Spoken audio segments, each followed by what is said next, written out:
Christine Delphy, L'ennemi principal, économie politique du patriarcat. Préface.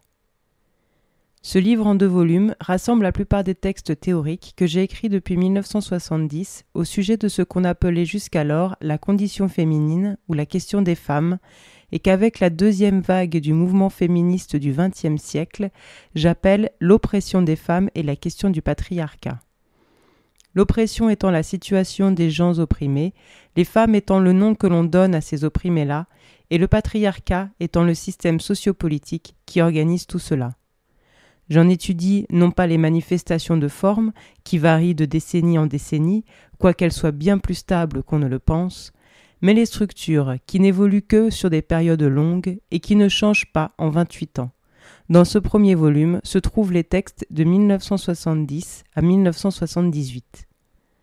L'analyse du patriarcat que j'ai développée a une histoire.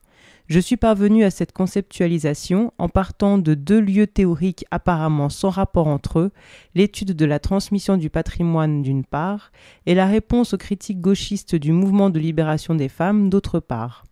Je dis apparemment, car en réalité, quand j'ai commencé à faire de la recherche, je voulais travailler sur les femmes, c'est-à-dire pour moi, sur notre oppression. C'est parce que mon directeur d'études de l'époque, Pierre Bourdieu, me répondit que ce n'était pas possible, car personne ne travaillait sur ce sujet, SIC, que j'ai choisi d'étudier la transmission du patrimoine, espérant bien trouver mon intérêt initial de façon détournée. Dans cette étude, je fis une première découverte, celle de la quantité formidable de biens qui ne transitent pas par le marché, mais qui circulent quand même par la famille. Précisément, ces biens appelés patrimoine. Je découvrais aussi que la science économique, censée s'occuper de tout ce qui est relatif aux biens, ne traite en réalité que de l'un des systèmes de production, de circulation et de consommation des biens, le marché. Dans le même temps, je participais à FMA, l'un des 2 groupes qui ont historiquement été à l'origine de la création du nouveau mouvement féministe en France entre 1968 et 1970. J'étais très irritée par les thèses de l'un des membres masculins de ce groupe mixte. Je n'étais pas la seule, mais comme le héros de Catch-22, je me sentais personnellement visée. Il prétendait que l'oppression des femmes ne saurait être d'importance égale à celle des prolétaires, car, disait-il, les femmes, bien qu'opprimées, n'étaient pas exploitées. Ce n'est pas une thèse originale, je m'en suis rendu compte plus tard, mais la doxa à l'époque. Je l'ai rencontrée aussi bien chez des femmes que chez des hommes, exprimée sous forme d'opinions individuelles, de positions, de tendances, de lignes de parti. Je sentais bien que quelque chose n'allait pas. Dans ce groupe, on savait que les femmes gagnent 2 fois moins que les hommes et travaillent 2 fois plus. Et cependant, leur oppression n'avait pas, en théorie, de dimension économique. On voyait bien l'existence du travail ménager, mais on le voyait avant tout comme une répartition injuste, de tâches ennuyeuses. On ne posait pas les bonnes questions. Il n'est donc pas étonnant qu'on n'obtint pas les bonnes réponses. Mon travail sur le patrimoine, sur l'aspect économique du non-marchand, m'a été très utile dans la recherche de ces bonnes questions. Delphi, 1969. En 1970, j'ai formulé 3 thèses ou hypothèses de travail. Premièrement, le patriarcat est le système de subordination des femmes aux hommes dans les sociétés industrielles contemporaines. Deuxièmement, ce système a une base économique. Troisièmement, cette base est le mode de production domestique. Comme on peut s'en douter, ces 3 idées étaient hautement controversées et commencent seulement depuis peu d'années à être reprises par d'autres auteurs. Je me suis interrogée sur le statut théorique à donner au fait que les femmes sont assignées, dans la famille, aux tâches ménagères, assignation qui rend compte de leur charge de travail supérieure à celle des hommes. D'autres auteurs, en particulier Benston et Larga, voire l'ennemi principal, ont comme moi et à la même époque postulé l'importance théorique et non seulement pratique du travail ménager par des chemins différents, mais elles ne sont pas arrivées aux mêmes conclusions. L'analyse du patrimoine que j'avais commencé en 1966 m'a permis de démystifier le marché et de ne pas me laisser prendre au piège classique de l'opposition entre valeur d'échange et valeur d'usage, opposition qui a mené les pionnières Benston et Larga, mais aussi les suivantes, dans des impasses. Au bout de plusieurs années de travail, j'ai formulé une théorie du patrimoine comme mode de circulation des biens, donc un lieu économique, et j'ai isolé les caractéristiques formelles de cette circulation. Le mode de circulation des biens qu'on appelle patrimoine est opposé point pour point au mode qu'on appelle marché. Premièrement, il n'est pas caractérisé par l'échange, mais par le don. Deuxièmement, les acteurs ne sont pas interchangeables, mais définis très étroitement par les règles de la parenté. Troisièmement, enfin, cette circulation ne dépend pas du bon vouloir des acteurs, ni des donateurs, ni des bénéficiaires. J'ai ainsi découvert un aspect de l'économie qui non seulement n'était pas traité par l'économie politique, mais était considéré comme non économique par définition. L'économie étant, dans la définition de la science économique, consubstantielle avec le marché. Étymologiquement, l'économie est la règle, nomos, de la maison, oikos, la gestion du foyer, c'est-à-dire de l'unité de production. Et quand l'économie apparaît à l'époque moderne, c'est comme art de la gestion de ce qui est encore dans son principe le domaine privé du souverain, la maison royale. La nation est une grande famille. Mais quand l'économie se solidifie en science dure, elle n'a pas pour seul effet de faire apparaître cette gestion et ses richesses comme obéissant à des lois aussi extérieures à l'action humaine que le mouvement des planètes. En ajoutant le mot politique à économie, elle identifie la politie, la nation, comme le lieu de la production, délaissant ainsi les lieux réels de production. Corrélativement, elle se concentre sur l'échange au détriment de la production elle-même et de ses conditions. Ainsi se crée le régime de pensée dans lequel nous vivons encore, celui de l'équation entre économie et marché.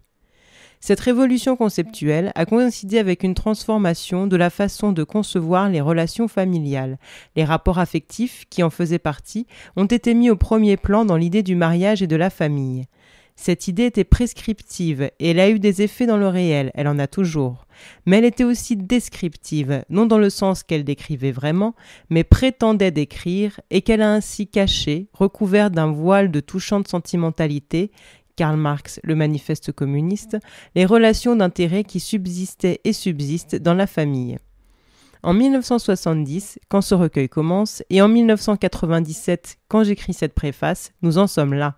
La perception ordinaire conçoit l'économie et la famille comme appartenant à et même constituant deux sphères de la réalité aussi étrangères que possible l'une à l'autre, alors que si on se réfère à l'origine du mot, économie domestique est une redondance, une tautologie. Pourtant, parler d'économie et de famille dans la même phrase est incongru et presque obscène. Et les anthropologues disent des sociétés qu'ils étudient que l'économie y emprunte les circuits de la parenté. Même là où il n'y a pas de différence concrète, ils conservent cette différence conceptuelle, l'économie, la parenté, comme si elle était ontologique et que les primitifs y dérogeaient par manque de moyens matériels ou faisaient une confusion par manque de moyens intellectuels. Cet aveuglement au fait que l'économie n'emprunte pas les circuits de la parenté pour la bonne raison que la parenté est une institution économique, même si elle n'est pas que ça, démontre un type particulier d'ethnocentrisme. Ces anthropologues ne nient la nature économique de la famille en général que parce qu'ils ignorent la dimension économique de la famille dans leur société d'origine, la nôtre. Le deuxième mouvement féministe du siècle, celui des années 1960, diffère en beaucoup de points du premier, celui qui chevauche la fin du XIXe siècle et les débuts du XXe. L'une de ces différences consiste dans le fait que les protagonistes du deuxième avaient eu le temps de constater l'erreur de la thèse d'Engels, selon laquelle le travail salarié mettrait fin au patriarcat. On ne pouvait plus, en 1970, dire que c'était parce que les femmes n'étaient pas dans l'industrie publique, les termes d'Engels, qu'elles étaient opprimées. Ce constat explique que plusieurs théoriciennes, déçues par cette explication, sans se concerter ni se connaître, aient détourné leur regard de l'industrie publique et du travail salarié, elle est portée sur l'industrie privée et la famille. Je n'étais donc pas la seule à regarder du côté de la famille et du travail qui y est fait. Mais à la différence des autres, j'avais déjà une théorie des règles de la circulation familiale des biens, règles caractérisées non par l'échange mais par le don. Ceci m'a donné sur la production familiale un angle de vision débarrassé des présupposés économistes, de la croyance qu'économie et marché, économie et échange sont synonymes et même consubstantiels. La non-valeur du travail ménager, qui était et reste pour beaucoup un obstacle à la conceptualisation de ce travail, est devenue pour moi une des clés de son élucidation. En effet, cette non-valeur et l'opposition entre valeur d'échange et valeur d'usage qui en découlait n'avaient de sens que pour le marché. Éclairé par la théorie des formes de la circulation familiale des biens que j'avais développée, j'ai pu voir que la non-valeur marchande est caractéristique de l'économie familiale. Elle ne signale pas l'absence d'activité économique, mais la présence d'une économie autre. Prenant cette non-valeur comme élément constitutif du travail ménager, je me suis attelé à démontrer que son exclusion du marché est la cause et non la conséquence de sa gratuité. Cette exclusion ne concerne pas seulement le travail ménager ou des travaux précis, mais des acteurs sociaux et plus précisément des rapports sociaux. Il est erroné d'aborder le travail ménager sous l'angle des tâches, que ce soit pour le décrire ou pour l'expliquer, d'autant plus que cette approche est généralement sous-tendue par une tentative implicite d'évaluer sa valeur intrinsèque, question qui est délaissée en ce qui concerne les autres productions. Tous ces éléments ont été repris, explicités et développés dans mes travaux ultérieurs, mais ils étaient au moins en germe contenus dans le premier texte de ce volume, l'ennemi principal. Dès cette époque, je proposais une définition théorique et non empirique du travail ménager qui en faisait un cas particulier de la catégorie beaucoup plus large de travail domestique, voire travail ménager ou travail domestique. C'est à ce moment-là que j'ai créé le concept de mode de production domestique. Ce concept a été repris plus tard par Marshall Salins et Claude Meillassoux, mais dans des acceptions déformées. L'assertion qu'il existe plus d'un mode de production dans nos sociétés était extrêmement problématique à l'époque, et le reste. Petit à petit, cette démarche a gagné du terrain et commence à être reprise par nombre d'auteurs en France, à l'étranger. Les spécialistes de l'économie, et plus généralement des sciences sociales, surtout quand ce sont des hommes, ont du mal à intégrer ces acquis, non parce qu'ils ne feraient pas sens dans les termes mêmes de leur discipline, où le travail informel est maintenant largement étudié, mais pour d'autres raisons. Parce que le travail domestique est réalisé par des femmes, ils n'arrivent pas à le percevoir comme important, ni du point de vue de ce qu'il produit matériellement, ni du point de vue théorique. Comme tout mode de production, le mode de production domestique est aussi un mode de circulation et de consommation des biens. Dans le mode de production capitaliste, il est difficile, au moins à première vue, d'identifier un mode de consommation distinguant les dominants des dominés, la consommation étant médiatisée par l'équivalent universel, l'argent. Dans le mode de production domestique, au contraire, la consommation est de toute première importance et possède ce pouvoir discriminant, voire famille et consommation. En effet, l'une des différences essentielles entre ces deux modes de production réside dans le fait que les exploités du mode de production domestique ne sont pas rémunérés mais entretenus. Dans ce mode donc, la consommation n'est pas séparée de la production, le partage inégal des produits n'étant pas médiatisé par l'argent. Il faut étudier ce mode de consommation pour pouvoir évaluer non seulement l'exploitation quantitative, mais aussi l'exploitation qualitative, pour comprendre en quoi consiste l'entretien et en quoi il diffère du salaire. En effet, trop de gens traduisent l'entretien en son équivalent monétaire, comme si une femme qui reçoit un manteau recevait la valeur de ce manteau.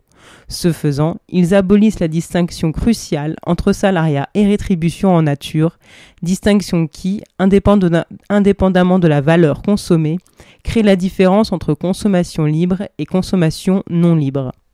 Tout mode de production est aussi un mode de circulation. Le mode de circulation propre du mode de production domestique, c'est la transmission du patrimoine, qui est régi en partie par les règles de l'héritage, mais ne s'y limite pas.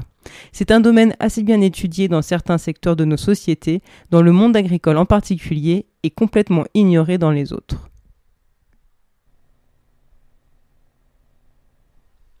Patriarcat et capitalisme. Dans la circulation intergénérationnelle des biens, on voit à l'œuvre les mécanismes producteurs des classes complémentaires et antagonistes que sont les propriétaires et les non-propriétaires des moyens de production. L'effet de cette dépossession est clair en milieu agricole. Les déshérités, femmes et cadets, travaillent gratuitement pour leurs maris et frères héritiers. La circulation domestique, règles d'héritage et de succession, débouche directement sur des rapports de production patriarcaux. Mais la transmission patrimoniale est également importante à un autre niveau pour la reconstitution, génération après génération, du mode de production capitaliste. Ce n'est plus seulement à l'intérieur de chaque famille qu'elle crée des possédants et des non-possédants, mais entre les familles. Ce deuxième aspect de la transmission patrimoniale est d'ailleurs le seul qui soit vraiment étudié par les spécialistes de la mobilité sociale. Le premier, la dispersion dans des classes différentes d'une même fratrie, est passée sous silence par les ethnologues et les sociologues. Elle est même niée par eux. Ils prétendent, contre toute évidence, en particulier celle de la dépossession des filles, que tous les enfants d'une même famille sont également héritiers des biens et du statut du chef de famille, voire la transmission héréditaire. La sociologie traditionnelle, en France on pense à Boudon 1979 et Bourdieu 1964, met uniquement l'accent sur l'hérédité des positions sociales. Je mets au contraire l'accent sur la non-hérédité de ces positions, sur l'inégalité entre les enfants, qu'il s'agisse d'héritage ou de succession au métier. Du point de vue plus large de l'interaction entre les processus familiaux et les processus de stratification, ces deux éclairages ont en commun de montrer que c'est la famille qui distribue les gens dans des classes sociales. Mais ce n'est pas de façon automatique et ce n'est pas de façon égalitaire entre les enfants. Si l'on problématise, comme je l'ai fait, la transmission héréditaire et que l'on considère dans quelle mesure, loin d'assurer la reproduction à l'identique des classes sociales, elle redistribue les cartes à chaque génération entre les héritiers et les déshérités, le lien entre stratification familiale et stratification sociale est encore plus fort. La succession ou la non-succession au métier, l'héritage ou le non-héritage de la position ou des biens paternels est l'un des moments où mode de production domestique et mode de production capitaliste se rencontrent et s'interpénètrent. Ce n'est pas le seul. En effet, les femmes ne sont pas privées d'un accès direct à leurs moyens de subsistance seulement de cette façon, par la dépossession des moyens de production accaparés par les héritiers au sens large. Beaucoup de familles n'ont pas de patrimoine à transmettre et donc ne possèdent rien de matériel dont elles puissent priver les filles. Voir la transmission héréditaire volume 2, Penser le genre. La discrimination systématique à l'encontre des femmes sur le marché du travail salarié, appelons-la pour l'instant le double marché du travail, prend alors le relais du mécanisme précédent, les dépossède des moyens de gagner leur vie correctement et les pousse à entrer dans des rapports de production domestique, principalement en se mariant. La situation des femmes sur le marché du travail est bien étudiée par la sociologie. Ici, dans un domaine très documenté et discuté, celui des rapports entre travail salarié et obligations familiales des femmes, ma démarche a consisté à inverser la direction du lien habituellement établi. On voit d'ordinaire la situation familiale comme un donné, une contrainte qui s'exerce sur les femmes et les handicaps sur le marché du travail. Ce n'est pas faux si l'on se place au moment de l'entrée des femmes sur le marché du travail et que l'on refuse de s'interroger sur cette contrainte familiale, que l'on extériorise ou qu'on la naturalise. Si au contraire on la traite comme quelque chose à expliquer, on peut faire l'hypothèse que pour encourager les femmes à supporter des situations matrimoniales exploitatives, l'amour ne suffit pas. Leurs chances objectives sur le marché du travail, c'est-à-dire leur relégation au bas de l'échelle des postes et des rémunérations, ont un rôle à jouer. Elles constituent une incitation objective au mariage, voire mariage et divorce. Ici, c'est le mode de production capitaliste, ou tout au moins le marché du travail, qui est la variable en amont et la condition structurelle sur fond de laquelle peut se réaliser l'exploitation du travail domestique dans la famille. Mode de production domestique et patriarcat. Comment conceptualiser ce fait, interpréter son sens quant au rapport entre patriarcat et mode de production domestique ?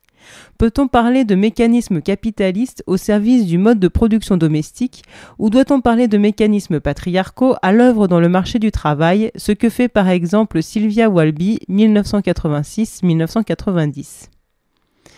Quelle que soit la réponse, une chose est claire. La transmission patrimoniale conforte d'autres rapports de production que les rapports de production proprement domestiques. Et réciproquement, le marché capitaliste du travail conforte des rapports de production autres que capitalistes. Si des systèmes que l'on a coutume d'appeler capitalistes et qui sont tout au moins des systèmes d'échange de salariat contribuent fortement à l'entrée des individus dans la famille et donc à la continuation de celle-ci, qu'en découle-t-il réciproquement pour les rapports entre le patriarcat, le système général de domination des femmes par les hommes et le mode de production domestique ? Il en découle que le mode de production domestique et patriarcat ne sont pas des concepts synonymes et interchangeables. Le mode de production domestique n'explique pas tout le patriarcat, cela on le savait, mais il n'explique même pas toute dimension économique de la subordination des femmes. En effet, son aire ne recouvre pas exactement celle de l'exploitation économique patriarcale. Le mode de production domestique est à la fois plus vaste, puisqu'il couvre la distribution de toutes les personnes dans les classes classiques, et plus étroit, puisque l'exploitation économique des femmes dans la famille s'appuie sur leur exploitation dans le marché capitaliste du travail. que le mode de production domestique ne rende pas compte des autres dimensions de la subordination des femmes, en particulier des oppressions tout aussi matérielles que l'exploitation économique, que sont les violences physiques et symboliques sexuées, liées au fait que les personnes sont hommes ou femmes, et les violences physiques et symboliques sexuelles, liées au sexe en tant qu'organe anatomique, a été annoncé dès l'ennemi principal. On peut rattacher certaines de ces violences à l'appropriation de la force de travail des femmes. Ainsi, nous y avons, C.N.Quin, E. de Lesseps et moi, rattaché l'interdiction de l'avortement en 1970. Cependant, tout en étant vérifiés, les liens ainsi établis sont trop réducteurs pour pouvoir être appelés des explications. Il reste donc des pans entiers de l'oppression des femmes qui ne sont que très partiellement ou pas du tout expliqués par ma théorie du mode de production domestique. Ceci pourrait être vu par certains, avides d'explications totalisantes, comme un défaut. Je vois au contraire la capacité de déterminer exactement les limites d'une théorie comme une condition de sa validité, car ce n'est qu'en établissant ces limites que l'on rend une théorie falsifiable, confirmable ou infirmable. Épistémologie et méthode, matérialisme. La critique des présupposés informant par action ou par omission, tant les versions spontanées que les versions scientifiques de la hiérarchie et de la division du travail entre les sexes, est une constante dans mon travail. Mon apport épistémologique, épistémologie, discours sûr, étude de la connaissance, est réparti dans tous mes articles et en constitue toujours un aspect important. Je ne reviendrai pas sur certains aspects du volet critique de cette épistémologie, de cette déconstruction que j'ai abordée plus haut. Ainsi, la mise en cause de la conception de l'économie comme composée uniquement du marché, ou réciproquement la réfutation de la thèse selon laquelle la famille n'aurait d'aspect économique qu'en tant qu'unité, c'est-à-dire vis-à-vis de l'extérieur et non dans son fonctionnement interne. En 1970, dans Les femmes dans les études de stratification sociale, je mettais en cause la disparité de traitement des hommes et des femmes dans cette sociologie. Je parvenais, sans avoir besoin d'apporter des faits nouveaux, mais simplement en mettant en évidence les biais épistémologiques et méthodologiques des études de mobilité sociale, à démontrer que la distribution des femmes dans les classes classiques, et donc leur ressemblance avec leurs maris, était entièrement due au fait qu'elles étaient traitées de façon différente d'eux. Dans le seul cas des femmes, on utilisait l'alliance comme indicateur de position socio-professionnelle. Nulle surprise donc si elles se retrouvaient dans la même classe que leur mari, évalué lui, selon sa CSP, catégorie socio-professionnelle. Mais il avait d'abord fallu appliquer aux époux des procédures totalement divergentes. J'ai poursuivi cette critique dans Nos amis et nous, et j'en ai fait ressortir les objectifs et résultats politiques, car cette procédure scientifique n'est pas fautive par hasard et au hasard. Ce biais est dans le droit fil de l'ordre social. La sociologie dit ce que les sociologues, comme les autres, veulent entendre. Les 4 axes les plus importants de mon apport épistémologique, apport que j'ai essayé de dénoter en utilisant le terme matérialiste pour qualifier ma démarche, sont premièrement la critique de l'historicisme, deuxièmement la critique de la recherche de la globalité, troisièmement la critique du naturalisme, quatrièmement la critique des sciences constituées et le développement subséquent d'un point de vue privilégié pour étudier la hiérarchie entre les sexes, le point de vue féministe. La critique de l'historicisme de la plupart des théories traitant du statut des femmes ou de la division du travail. Dès 1970, j'ai employé le terme de patriarcat. Tout au long de mon travail, j'ai tenté de spécifier et de délimiter ce mot, de préciser les rapports entre le patriarcat et le mode de production domestique. Si j'ai employé un terme apparemment aussi vague, c'est parce que, en dépit de ce vague, il me semblait et me semble toujours le plus approprié à dénoter un ensemble qui touche tous les aspects de la réalité. Je voulais marquer dès l'abord une prémisse fondamentale de mon travail, que l'oppression des femmes fait système. Mais quel système ? Là est toute la question. Cette notion, il faut la remplir et cela ne se fait que peu à peu. J'ai cependant, d'entrée de jeu, restreint l'acception du terme. Pour beaucoup, le terme patriarcat est synonyme de subordination des femmes. Pour moi aussi, avec cette nuance, j'ajoute les mots « ici et maintenant » qui font toute la différence. Quand j'entends dire, comme on l'entend souvent, le patriarcat s'est modifié entre l'âge de pierre et 1950, je sais qu'il ne s'agit pas de mon patriarcat. J'étudie non pas une entité ahistorique qui se promènerait à travers les siècles, mais les sociétés industrielles contemporaines. Je ne crois pas, et en cela je ne diffère pas de mes collègues sociologues, à la théorie des survivances. Une institution présente ne peut être expliquée par le simple fait qu'elle a existé dans le passé, même si ce passé est récent. Je ne nie pas que certains éléments du patriarcat d'aujourd'hui ressemblent à des éléments du patriarcat d'il y a 100 ans. Simplement, cette durée, si tant est qu'il y ait durée, c'est-à-dire qu'il s'agisse bien de la même chose, ne constitue pas en elle-même un facteur explicatif. Beaucoup de gens croient que quand on a retrouvé dans le passé la naissance d'une institution, on possède la clé de son existence actuelle. En réalité, on n'a expliqué ni son existence actuelle, ni même son apparition passée. En effet, il faut expliquer son existence à chaque moment par le contexte de ce moment, et sa persistance, s'il s'agit bien d'une persistance, par le contexte présent. Certaines explications qui se veulent historiciennes ne sont pas vraiment historiques. Elles ne tiennent pas compte des conditions de fonctionnement de chaque période et elles sont donc paradoxalement ahistoriques. Ce n'est pas de l'histoire mais de la datation. L'histoire est précieuse si elle est bien menée, si chaque période est examinée de la même façon que la période présente. Une science du passé digne de ce nom ne saurait être qu'une suite d'analyses synchroniques. La recherche des origines dans une préhistoire mythique est une caricature de cette démarche faussement historique et c'est l'une des raisons, l'autre étant ses présupposés naturalistes cachés pour lesquels je l'ai dénoncée et la dénonce vigoureusement chaque fois, et c'est là souvent, qu'elle fait surface. Or, d'un point de vue scientifique, il est aussi illégitime de demander au XIXe siècle les clés de la situation présente que de les demander à l'âge de pierre, voire proto-féminisme et antiféminisme. 2. La critique de la recherche de la globalité, recherche qui s'appuie sur la confusion entre spécificité d'une situation, en particularité d'une oppression sociale, et spécificité de ses causes ou de ses mécanismes.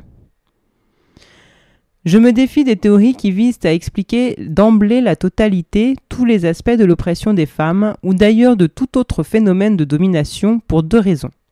Les théories qui visent à tout expliquer d'une situation particulière restent elles-mêmes particulières. À trop coller à leur objet, à sa spécificité, elles deviennent elles-mêmes spécifiques, incapables de replacer cet objet parmi les objets semblables, les autres dominations, parce qu'elles ne possèdent pas les outils pour les rendre comparables. Le pouvoir explicatif d'une théorie, d'un concept, d'une hypothèse est lié à sa capacité de trouver ce qu'il y a de commun à plusieurs phénomènes du même ordre et donc à sa capacité de dépasser, à propos de chacun, la réalité phénoménale, c'est-à-dire telle qu'elle se présente immédiatement. L'idée que la raison d'être des choses se trouve au-delà de leur apparence est pour ainsi dire cachée et fait partie de la démarche scientifique. Ainsi, l'un des reproches qui a été fait à mon usage des concepts mode de production ou classe est que ces concepts ont été créés pour décrire d'autres situations et qu'en les utilisant, on nie la spécificité de la domination dite sexuelle d'un sexe sur l'autre. Or, l'analyse procède par dépiotage. Pour comprendre un phénomène, on commence par le découper en petits morceaux qu'on réassemble ensuite. Quel est l'intérêt de l'opération ? C'est que les petits morceaux sont les mêmes pour toutes les instances du phénomène étudié. Ici, le phénomène, c'est la subordination d'un groupe à l'autre, l'oppression des femmes en étant une instance. Et que les recompositions ainsi obtenues sont donc comparables. Comprendre, c'est d'abord comparer. Ainsi procèdent toutes les sciences, ainsi procédons nous, vous et moi, dans la vie quotidienne, pour décrire une personne, un lieu, une situation, à des gens qui ne peuvent pas en faire l'expérience sensible. Mais de surcroît, ces concepts non spécifiques n'ont pas été faits pour décrire, mais pour expliquer, car telle est l'ambition de l'analyse. Par exemple, la dimension économique n'est pas une catégorie évidente pour penser la famille aujourd'hui, mais elle ne l'était pas pour penser aucun phénomène il y a quelques siècles, même ceux que le langage courant appelle aujourd'hui économie. Il s'ensuit que lorsqu'on recolle ces morceaux, les assemblages ainsi obtenus ne sont en aucune façon des restitutions des objets initialement traités, mais des modèles, des images de ce qui est postulé comme étant la réalité sous-jacente et causale de ces objets. Avec un petit nombre de concepts, une géographe peut décrire n'importe quel paysage, peut-être pas à tout le monde, mais tout au moins à toutes ses collègues, quelle que soit leur nationalité. Sa description ne rendra pas le paysage de la photo, le paysage apparent. Il existe à ceci deux bonnes raisons.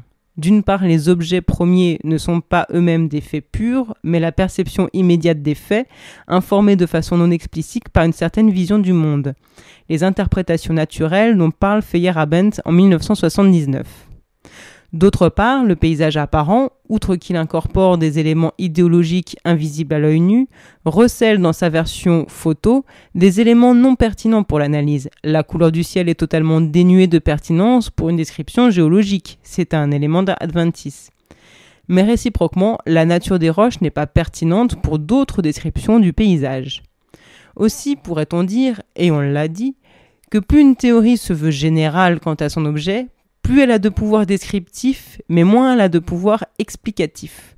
Les théories générales de l'oppression des femmes, qu'elles soient de type biologiste évolutionniste, les plus courantes encore très en faveur chez les anthropologues, psychologistes évolutionnistes familialistes, très répandues chez les essayistes féministes comme Badinter et empruntées aux psychologues américaines, ou même sociologiques, comme les théories de l'appropriation des femmes ou de la reproduction sociale, en faveur chez certaines sociologues françaises, ont une séduction qui découle de la qualité des exemples donnés, mais aussi de leur globalité, de l'étendue des phénomènes embrassés. Ces théories partagent l'erreur de rechercher une explication globale. Or, toute théorie recherchant une explication globale d'un phénomène empirique, donc composite, est forcément déficiente en pouvoir explicatif parce qu'elle prend en compte trop d'aspects et ne peut arriver à un niveau d'abstraction suffisant pour construire un modèle. Sur les différences entre système théorique et système concret, voire capitalisme, patriarcat et lutte des femmes. Par ailleurs, plus une théorie ou un élément conceptuel est global, c'est-à-dire ambitieuse dans son champ d'extension, plus elle court de risques, précisément parce que pour avoir un pouvoir descriptif, elle doit coller aux faits, d'être inféodée à la perception immédiate, donc idéologique. Ceci me mène à la deuxième raison de ma défiance à l'égard des théories qui se veulent totales, qui est le troisième axe important de ma critique épistémologique. 3. La critique du naturalisme, du recours à des phénomènes non sociaux pour expliquer des phénomènes sociaux. Quand elle ne vise pas à tout couvrir, la plupart des théories s'adressant à la question de la sujétion d'un sexe à l'autre visent alors à tout expliquer par une seule cause. Les deux ambitions sont généralement associées de facto. Cette soif de la cause unique conduit généralement tout droit dans les bras du naturalisme, voire proto-féminisme et antiféminisme. Le naturalisme est une faute méthodologique dans la science, mais c'est une faute dont les scientifiques ne sont pas responsables, sinon par une indulgence coupable vis-à-vis de la théorie indigène, car le naturalisme est la théorie indigène ou spontanée de l'oppression, qu'il s'agisse de celle des femmes ou de celle des gens de couleur aujourd'hui, ou qu'il s'agisse de celle des prolétaires il y a à peine un siècle. On ne sait pas assez que l'exploitation de la classe ouvrière était, au XIXe siècle, justifiée par l'infériorité naturelle, on dirait aujourd'hui génétique, de ses membres. Et le naturalisme continue de contaminer, le mot n'est pas trop fort, la pensée sociologique, et dans celle-ci la pensée féministe, bien qu'il soit dans son principe opposé à la démarche sociologique. Je prendrai un exemple de ceci. Presque toutes les féministes et beaucoup de spécialistes des sciences sociales s'insurgent quand ils entendent que la subordination des femmes est causée par l'infériorité des capacités naturelles des femmes. Mais dans le même temps, l'immense majorité continue de penser qu'il faut prendre en compte la biologie. Pourquoi au juste ? On ne le sait pas. La science a démonté l'une après l'autre toutes les explications biologistes de l'oppression des prolétaires et des non-blancs. Aussi semblerait-il que cette démarche fût aujourd'hui discréditée. La biologie ne mérite pas logiquement un rôle qu'elle n'a pas mérité historiquement, puisque ce siècle a vu l'effondrement des théories raciales, même si un carteron de primatologues essaie de les sauver du néant. Pourquoi devrait-on, pour expliquer la division de la société en groupes hiérarchisés, s'attacher à l'anatomie des individus composant, ou plutôt censés composer, ces groupes ?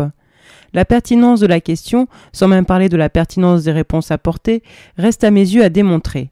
L'explication naturaliste choisit d'ailleurs la biologie du moment. Au siècle dernier, c'étaient les faibles muscles des femmes. En 1950, l'influence délétère de leurs hormones sur les humeurs. Aujourd'hui, la mauvaise latéralisation de leur cerveau. Les spécialistes d'études féministes sont outragés par ces théories. Les sociologues en général devraient l'être. mais personne ne m'a encore expliqué en quoi elle diffère fondamentalement de l'explication par la gestation qui est si en faveur aujourd'hui sous le nom de reproduction. L'un des axiomes, sinon l'axiome fondamental de ma démarche, est que les femmes et les hommes sont des groupes sociaux. Je pars du fait incontestable qu'ils sont socialement nommés, socialement distingués, socialement pertinents, et je m'interroge sur cette pratique sociale, comment est-elle réalisée, à quoi sert-elle ? Même si l'on me donne un poids minimal à cet aspect social, même si l'on se contente de constater la pertinence du sexe pour la société, on est obligé de considérer que cette pertinence est un fait social qui requiert donc une explication, elle aussi sociale. C'est pourquoi une partie importante de mon travail est consacrée à dénoncer les démarches explicitement naturalistes qui cherchent une explication naturelle à un fait social. Il peut sembler curieux que j'oppose le matérialisme au naturalisme. C'est que le naturalisme a partie liée avec l'idéalisme dans ses effets théoriques. L'un comme l'autre, quand ils sont appliqués à l'explication des phénomènes de hiérarchie, concourent à expliquer du social par du non-social et à nier la nature sociale de l'humain. C'est pourquoi, tout au long de mon travail, je me suis efforcé de débusquer les démarches implicitement marquées au coin de ce réductionnisme. CF, proto-féminisme et antiféminisme. Ces trois grands axes de réflexion et de critique épistémologique informent mon travail de construction théorique et mon travail empirique. C'est l'ensemble de cette démarche que j'ai appelée en 1975 matérialiste. CF pour un féminisme matérialiste. Ce qualificatif est devenu, avec le temps, synonyme de cette démarche et il est repris par les auteurs qui s'en expliquent. Je n'ai cependant pas, comme on s'en doute, inventé le mot. De toute évidence, il fait référence à l'œuvre de Marx.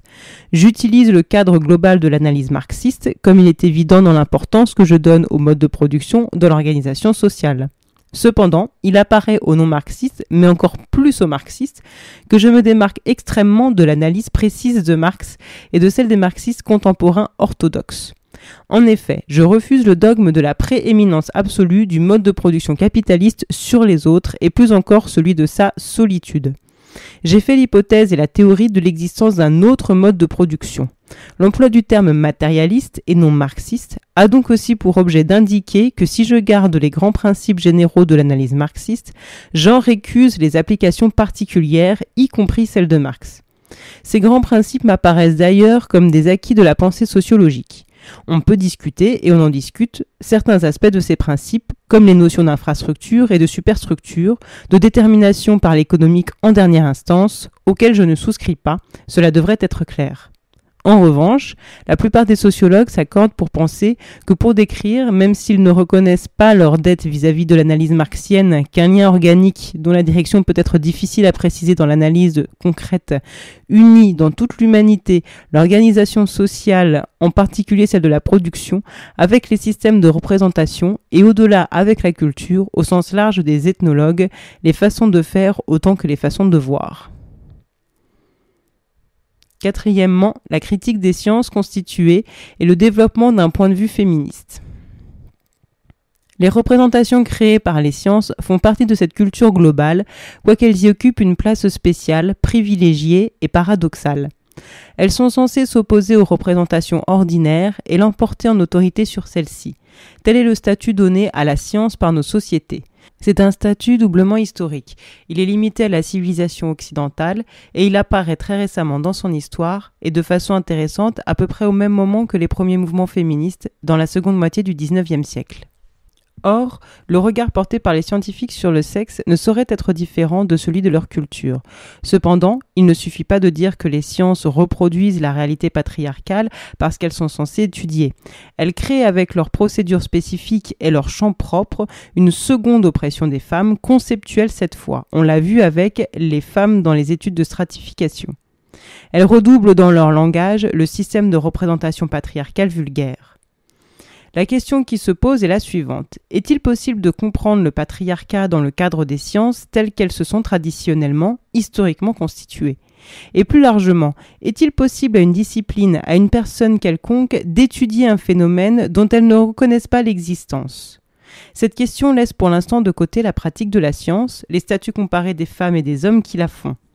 Bien que les deux questions soient liées, je me suis concentré ici sur les cadres conceptuels et théoriques des sciences sociales telles qu'elles sont pratiquées par tous, femmes et hommes, et ce n'est donc pas du sexe de la théoricienne ou du théoricien qu'il s'agit, mais du genre de la théorie dans « Pour un féminisme matérialiste ».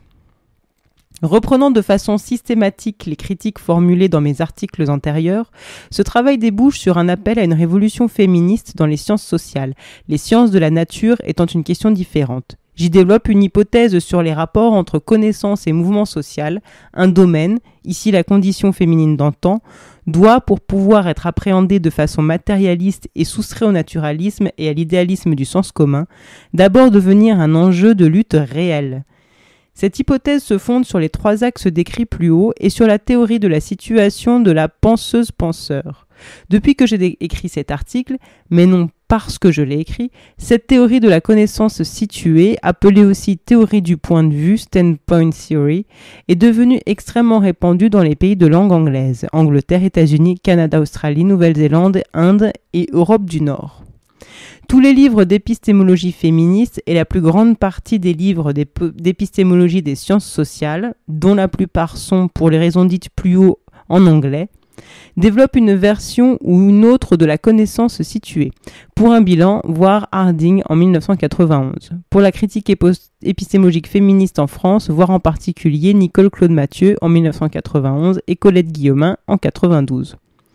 En France, le refus qui existe partout à des degrés divers de la part des sciences sociales constituées de reconnaître les avancées de la pensée féministe est si marqué qu'il semble parfois avoir gagné la partie. Interdit aux recherches féministes la légitimité et les moyens des institutions du savoir.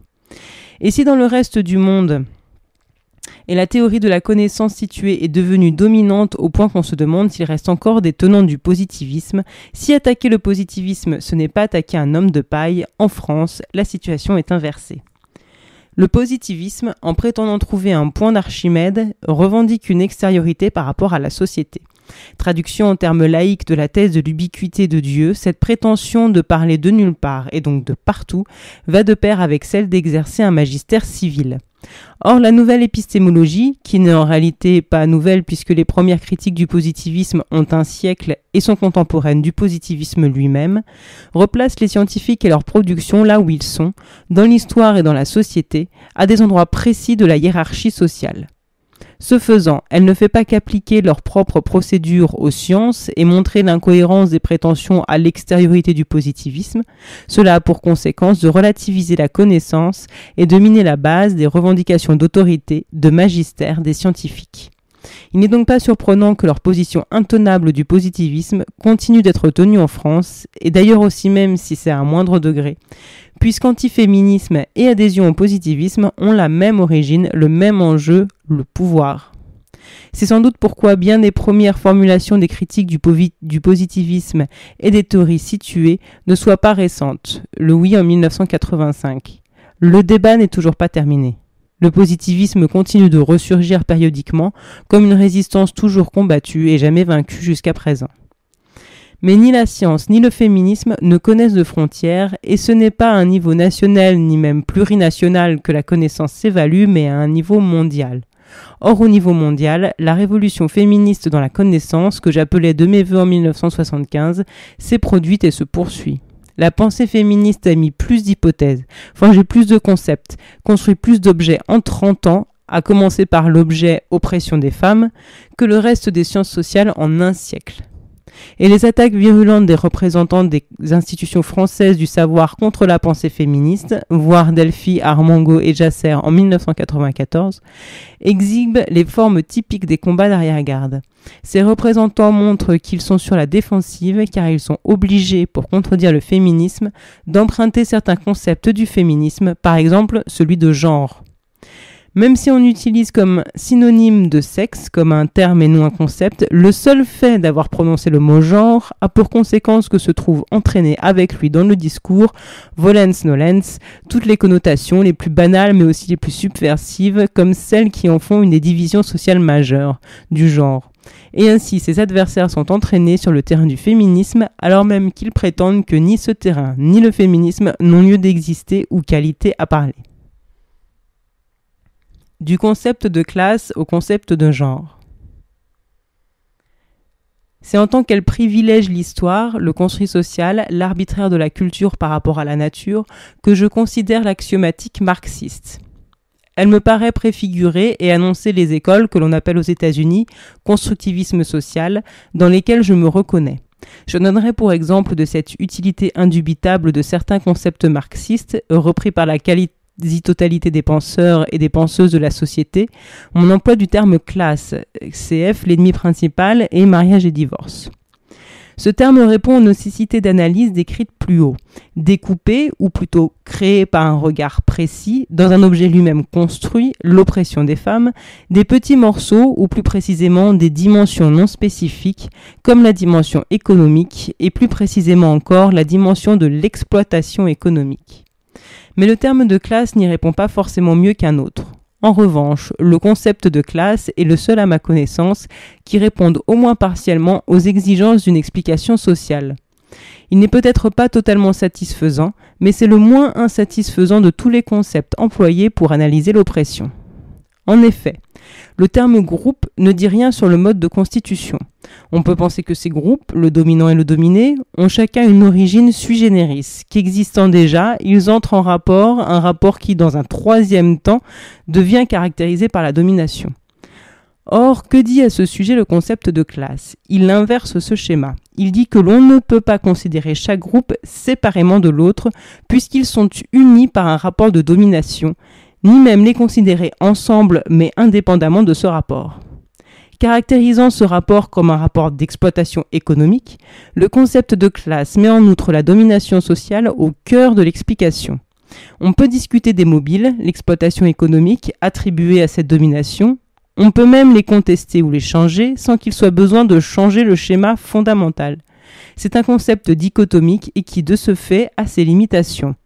Mais on voit en revanche comment il s'applique aux classifications exhaustives, hiérarchiques et justement dichotomiques, mais surtout aux classifications qui sont internes à une société donnée, comme la classification femmes-hommes, adultes-enfants, blancs, non-blancs, etc. Voire les femmes dans les études de stratification sociale. Faute d'utiliser ce concept et la théorie qu'il contient de la constitution simultanée et des groupes et de leur hiérarchisation, on est conduit à considérer implicitement les groupes sociaux comme des ethnies se rencontrant par hasard sur un même territoire et qui auraient pu, n'était cette malheureuse rencontre, vivre en paix chacun de leur côté le reste de leur âge. Le concept de classe part de la notion de construction sociale et en précise les implications. Les groupes ne sont plus sui generis, constitués avant leur mise en rapport. C'est au contraire leur rapport qui les constitue en tant que tels. Il s'agit donc de découvrir les pratiques sociales, les rapports sociaux qui, en constituant la division sexuelle, créent les groupes dits de sexe. Un pas théorique considérable a été franchi dans le milieu des années 70 avec la création dans le monde anglophone du concept de genre que j'ai utilisé dès 1976. Ce concept alliait, lors de sa création, en un mot, et la reconnaissance de l'aspect social de la dichotomie sexuelle et la nécessité de le traiter comme tel, et le détacher en conséquence de l'aspect anatomico-biologique du sexe. Le genre possède, au moins potentiellement, les moyens de déplacer le regard des rôles de sexe vers la construction même de ces sexes. Comment développer ce potentiel pour continuer d'étudier le patriarcat, de remplir les cases encore vides du modèle, sera l'objet du second volume.